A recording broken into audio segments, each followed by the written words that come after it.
Dzik jest dziki, dzik jest zły, dzik ma bardzo ostre kły. Większość mutantów Zony zmieniła się w dużym stopniu względem tego, czym była przed drugą katastrofą. Jedne urosły, inne oślepły, a jeszcze inne uzyskały niesamowite zdolności, jakich próżno szukać u ich naturalnych krewnych.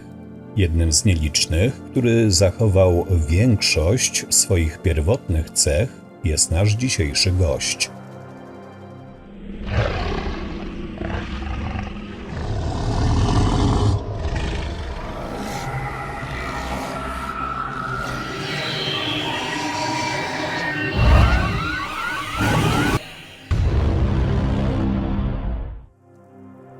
Dzik to duża bestia osiągająca w kłębie nawet 1,5 metra.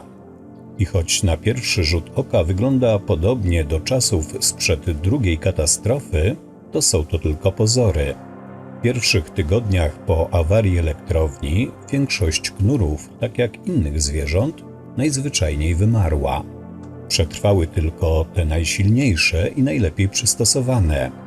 A wkrótce oddziaływanie energii anomalnej sprawiło, że zaczęły się powoli zmieniać. Po jakimś czasie pierwsze ekspedycje badające Zonę zaczęły donosić o obserwacji dziwacznych, łysych dzików wałęsających się bez celu. W innych rejonach strefy było odwrotnie. Widziano zwierzęta z grubą, długą sierścią, spod której ledwo było widać oczy. Kopyta obydwu gatunków na przestrzeni kilku pierwszych pokoleń wyostrzyły się i nieco zmieniły swój wygląd, ostatecznie stając się czymś na kształt pazurów.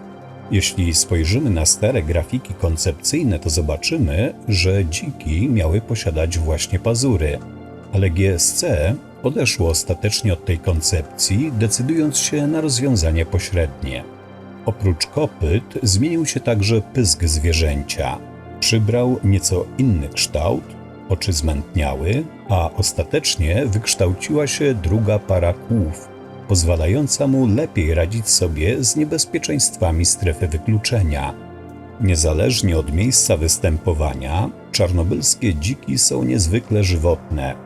Ich ogromna tolerancja na promieniowanie sprawia, że mogą żyć w większości miejsc niedostępnych tak dla człowieka, jak innych mutantów.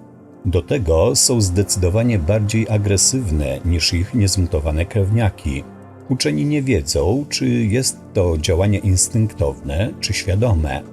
Dziki są zwierzętami stadnymi, to też stalkerzy rzadko spotykają pojedyncze osobniki.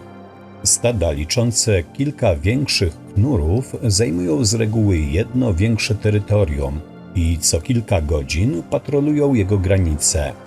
W obrębie każdej grupy zawsze wyróżnia się jej lider, będący najsilniejszym, największym i najbardziej agresywnym dzikiem z całego stada. Jako stworzenia wszystkożerne, dziki właściwie nie polują. Najczęściej zadowalają się resztkami stalkerów lub innych mutantów. Chętnie za to bronią swojego terytorium, najczęściej szarżując na wszystkich intruzów. Niektóre stada atakują od razu, kiedy tylko ktoś niemile widziany znajdzie się na ich terenie. Natomiast inne wybierają podejście bardziej skryte, na wszelki wypadek uciekając lub nasłuchując, czy ewentualny napastnik zbliży się na tyle, by stanowić realne zagrożenie. Do ich największych wrogów zaliczamy przede wszystkim ślepe psy. Z większości starć z nimi dziki wychodzą zwycięsko, ale nierzadko, kiedy niewielkie stado natknie się na liczebną sforę, decydują się na ucieczkę. Równie często i chętnie walczą z niby psami, jednak wynik tego starcia nie jest tak oczywisty. Niby psy dysponują umiejętnościami, z którymi dziki nie mogą konkurować. Zwiadowcy zbierający informacje dla naukowców donosili wielokrotnie o przypadkach walki pomiędzy dzikami a silniejszymi mutantami, pijawkami, kontrolerami, a nawet niby olbrzymami. Z pozostałymi mieszkańcami Zony, szczególnie mięsaczami, żyją we względnej harmonii. Na terenie zony w trylogii spotkamy 3 rodzaje dzików. Różnią się jednak nie rasą, a stopniem rozwoju. Młode, spotykane najczęściej, przebywają w towarzystwie innych osobników i atakują sporadycznie oraz tylko wtedy, kiedy zostaną sprowokowane. Dorosłe dziki są bardziej wytrzymałe i agresywne, a od młodszych przedstawicieli gatunku odróżnia je sierść. Ta z wiekiem staje się ciemniejsza.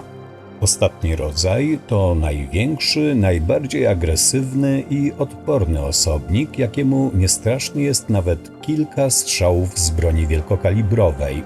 Zwykle skupia wokół siebie mniejsze dziki, a samemu stroni od wdawania się w konflikty, choć zaatakuje wszystko, co się rusza, jeśli będzie miał ku temu odpowiednią okazję. Choć na pierwszy rzut oka dzik wydaje się być większym, nieco bardziej wytrzymałym od swojego naturalnego przodka stworzeniem, wielu stalkerów już na kordonie przekonało się, że nie można go przeceniać.